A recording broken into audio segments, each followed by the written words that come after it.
amiguinhos do meu coração, já estamos de volta para mais um programa, o nosso maravilhoso, o Cantinho da Boneca Africana.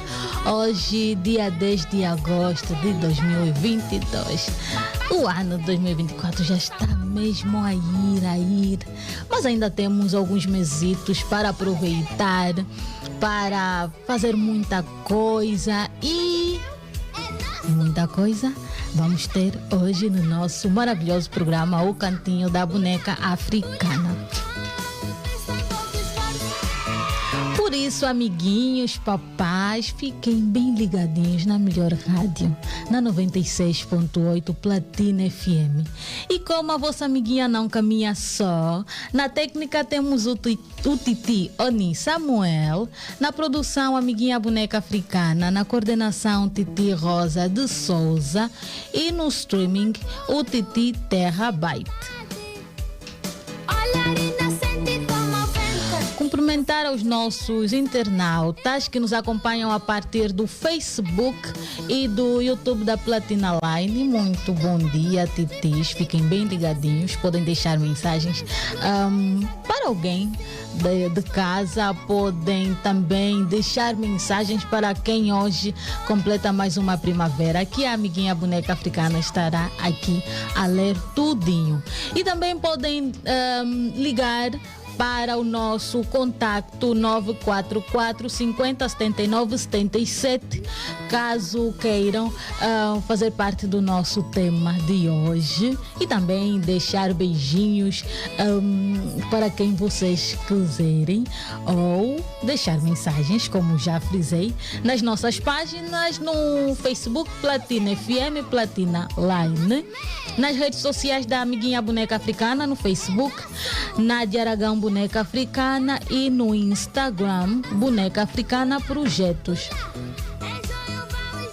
Vamos agora fazer um curtíssimo intervalo, rapidinho, e já voltamos para o nosso momento externato em Mirage. Até já. Boneca Africana. Oi, Tisso. Boneca, tive um sonho. Sério? Sim, sonhei que eu estava no oceano. Uau, que bom. Mas não percebo porquê. Deixa comigo. Este sonho é porque estavas na onda da imaginação, acompanhada da melhor água. Melhor água? Como assim? Sim, Tisso. A água Atlantes. Água com qualidade e segurança nos ajuda a ficar mais fortes e mais saudáveis. Água Atlantes, onda de frescura. Criançada, vamos dançar? A dança da borboleta, o passarinho também me dou. A dança da borboleta, o passarinho também me dou. A dança da borboleta, o passarinho também me dou. Eu vi. Ela no meu jardim, a borboleta dança assim. Estamos de volta e hoje no nosso momento externato em Mirage trouxemos o tema causas do insucesso escolar na infância. E vamos falar um pouquinho com o nosso Titi, que eu acredito que todo mundo lá em casa já está a ver, mas os amiguinhos, os papais que acompanham a partir da rádio da 96.8, não sabem, mas o Titi que cá hoje está é o Titi Muniz Cabamba. É isso? É sim. Acertei. Bom. Bom dia, Titi, seja muito bem-vindo ao Cantinho da Boneca Africana. Bom dia, boneca. Muito obrigado. Trouxemos então este tema, causas do insucesso escolar na infância. E eu gostava então de começar por perguntar quais são os fatores, vamos dizer, socioeconômicos que contribuem para o insucesso escolar, visto que estamos num país que ainda estamos a caminhar para uma melhor economia. Exato. Eu gostaria, em primeira instância, trazer o conceito básico e claro do que é um insucesso escolar. quando nos referimos sobre o insucesso, é nada mais e nada menos do que o fracasso sobre o rendimento da aprendizagem dos conteúdos didáticos, né? Quando os nossos meninos não conseguem apresentar os resultados que se espera no nível em que se encontram, numa referida classe que se encontram, podemos assim denominar como insucesso escolar. Indo diretamente na questão apresentada, entre os vários fatores econômicos, nós podemos aqui realçar em primeira instância a própria necessidade monetária, né? Na nossa realidade, principalmente no momento em que nos encontramos, é notável a falta de meios suficientes que é para poder adquirir certos materiais que ajudam no aprendizado das nossas crianças, né? Então o fator monetário chega a ser mesmo um dos grandes fatores econômicos que subsaem como causadores do próprio insucesso escolar das nossas crianças. E agora, olhando para as famílias, qual é a influência das famílias para o desempenho escolar das nossas crianças? Ok. Uma vez que o processo de ensino e aprendizagem ela ocorre pela conexão da escola, da família e da sociedade, de modo geral, então a família desempenha um papel muito importante. A falta de acompanhamento do próprio processo de ensino e aprendizagem por parte dos pais e encarregados de educação pode influenciar no processo de ensino e aprendizagem dos nossos meninos. Por exemplo, quando os pais em casa não têm a preocupação de acompanhar os nossos meninos na realização das tarefas orientadas pela escola, na orientação de certas atividades que são orientadas pelos professores, acaba beliscando o próprio processo de ensino e aprendizagem das nossas crianças. Porque pela idade que se encontram, elas precisam de orientação para poder realizar as tarefas que lhes são orientadas. Na escola, claro, tem a orientação do professor e dos demais agentes do processo educativo lá, mas essa aprendizagem que eles recebem na escola precisa ser reforçado. E quem deve auxiliar para reforçar a mesma aprendizagem é os pais e todos os outros elementos que fazem parte da família. Certo. Existe também uma outra questão que é os pais brigarem à frente aos filhos, né? Em frente aos filhos e achar que não, isso não vai ter um efeito, não é, na vida do seu filho. Qual é a visão do professor com relação a essa questão? Me apoiando naquilo que é a teoria, uma das teorias psicológicas, que diz que o aprendizado acontece muitas das vezes por imitação, né? Que é aquela aprendizagem por modelagem. E as crianças aprendem muito quando elas observam o que os adultos fazem, né? Onde é que Um psicólogo ele diz que muitas das vezes o comportamento que as crianças apresentam é em função do modelo que elas têm, né?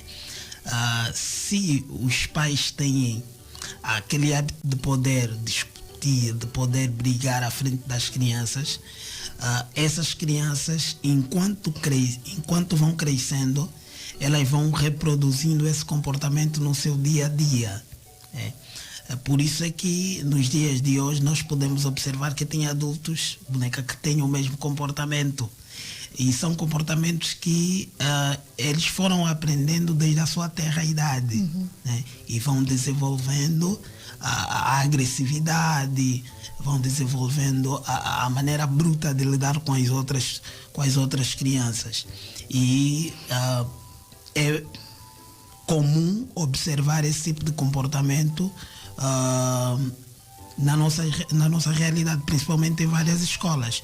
Existem crianças que são completamente agressivas com as outras, é fruto do que ele tem observado em casa.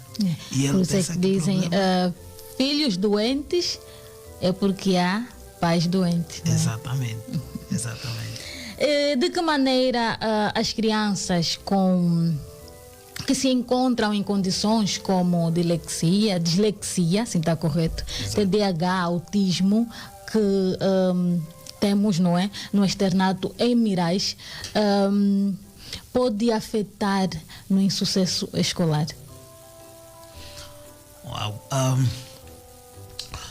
Quando nós pensamos a respeito do próprio insucesso escolar, é comum percebermos que esse insucesso está muito relacionado com os fatores que influenciam no próprio processo de aprendizagem. E quando olhamos para os fatores que influenciam no processo de aprendizagem, vamos encontrar os fatores internos e os fatores externos. Nos fatores internos são aqueles fatores que dependem da pessoa que aprende, nesse caso da criança, né? E a realidade da dislexia, do TDAH, do espectro do autismo, são fatores relativos à própria criança, ao próprio indivíduo. E esses fatores influenciam e de que maneira no próprio processo de aprendizagem da criança, e vão assim então levar o grau elevado para o pleonasmo do próprio insucesso escolar. Por exemplo, uma criança que tem dislexia é aquela criança que tem dificuldade de poder fazer uma leitura perfeita, né? Porque o seu sistema nervoso é acometido por um grau de anomalia de percepção, e o próprio aparelho fonador da criança também é acometido por conta dessa anomalia que tem no sistema nervoso, né? Logo, se essa criança não consegue ter a percepção normal e plena como alguém que é saudável, então podemos perceber que essa criança vai ter dificuldade de aprender um certo conteúdo conforme uma criança normal deveria aprender. Certo.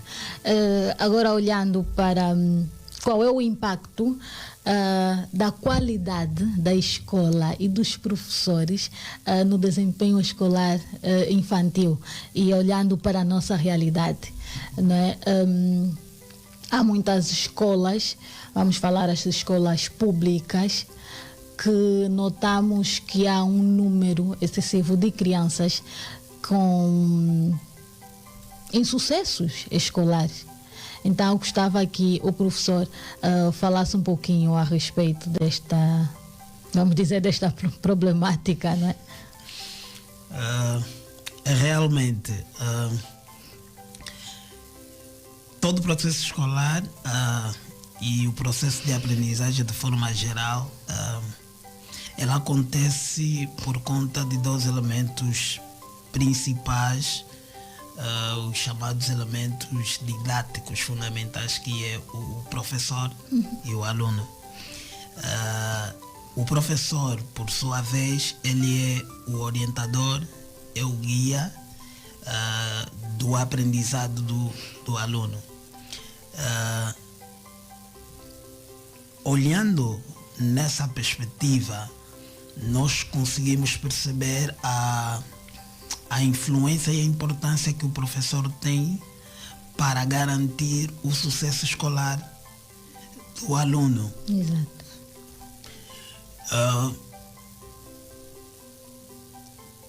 Dito isso, é necessário que a gente perceba que o professor em si, a personalidade do professor em si, é um meio que influencia para o aprendizado dos seus alunos. Quando eu falo da personalidade do professor, eu estou a me referir ao caráter do professor, o estado do humor do professor, a maneira como o professor vai se apresentar diante dos seus estudantes, vai influenciar os seus estudantes a poder ganhar o gosto pelo aprendizado de certos conteúdos que são abordados. Quando, por exemplo, o professor é aquele que não se importa com a realidade do estudante, com a realidade do aluno, e está aí apenas como um elemento que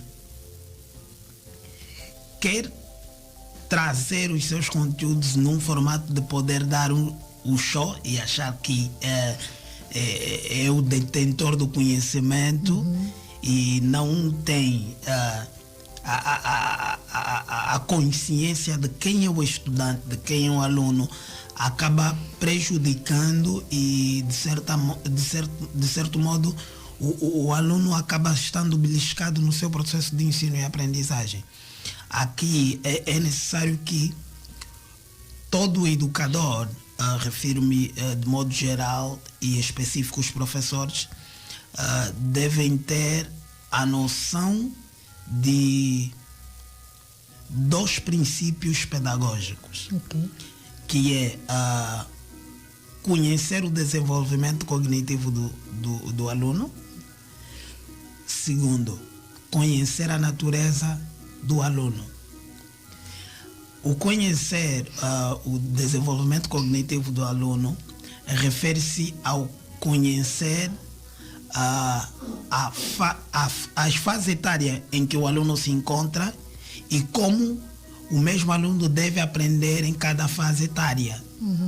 Porque nós não aprendemos todos da mesma forma. Exato. A maneira como instruímos, por exemplo, uma criança é diferente de como instruímos um adulto. E conhecer a natureza do aluno diz respeito a conhecer a realidade do aluno, as experiências do aluno, o contexto do aluno, o meio em que o aluno se encontra. Mas há uma questão com relação ao meio em que o aluno se encontra e as dificuldades, não é, que acaba por viver. Muitas crianças não contam, ou os pais acabam por esconder e também falam aos filhos para não dizer o que se passa em casa. Exato. E essa criança, quando vai para a escola, vamos dizer, uma criança tímida, está no seu canto, como é que o professor vai saber quando os pais dizem aos filhos para não dizer o que é que se passa dentro de casa? Eu pessoalmente penso que é uma questão do professor ser um pouquinho persistente. As nossas crianças não escondem.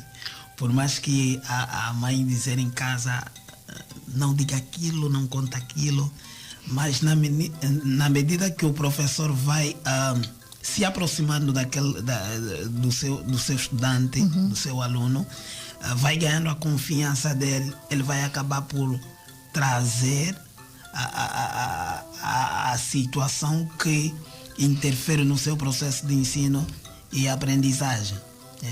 E dos assuntos abordados dentro da sala, de forma espontânea, os estudantes acabam apresentando assim, na apresentação das suas opiniões, de forma indireta, vão acabar apresentando aquilo que se passa com elas. E há a necessidade de que, como educadores, devemos prestar atenção a todo o comportamento apresentado pelos nossos estudantes, porque podem ser indicativos de apresentar certas informações que de forma normal ele não consegue exteriorizar, mas ele apresenta aquilo pelas suas ações. Ok. E quando nós prestamos atenção à maneira como, por exemplo, elas sentam, a maneira como elas brincam com as outras crianças, a maneira como elas pegam o lápis, a maneira como elas vão falando com os outros meninos, são comportamentos que servem de início para nós perceber qual é a razão da falta de sucesso escolar dos nossos estudantes. E no Externato Emirais, quais são os métodos que vocês usam para que consigam, não é, atingir os resultados dessas crianças que lá se encontram? Resultados, vamos dizer, positivos, não é? Ok.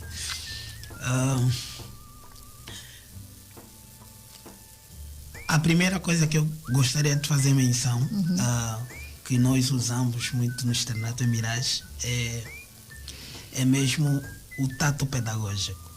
O tato pedagógico está relacionado com a questão do humanismo.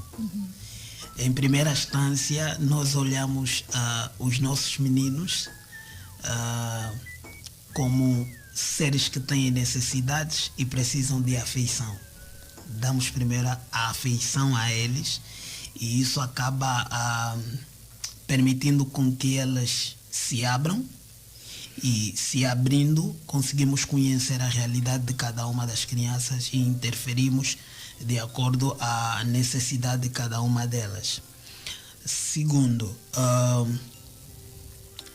nos apropriamos da diversidade ou da multiplicidade dos métodos que os didáticos orientam, desde os recursos audiovisuais, os recursos naturais, e procuramos não apenas trazer uma realidade teórica, mas associamos a teoria e a prática, né? Levamos os nossos meninos a poder praticar aquilo que outrora ouviram de uma forma teórica e põe a mão na massa que é para poder fazer. Ótimo. Considerações, professor, e também dizer onde é que está localizado o externato e os beijinhos. Ok. Considerações. Nas considerações gostaria de reforçar aquilo que de forma rápida já fiz menção. Tanto faz para os professores como encarregados de educação. É necessário que nos consciencializemos da necessidade e da realidade de cada menino. Primeiro, nós precisamos conhecer o desenvolvimento cognitivo das crianças. Tal como Jean Piaget fez menção, precisamos conhecer aquelas 6 idades que Jean Piaget apresenta. A idade do sensório-motor,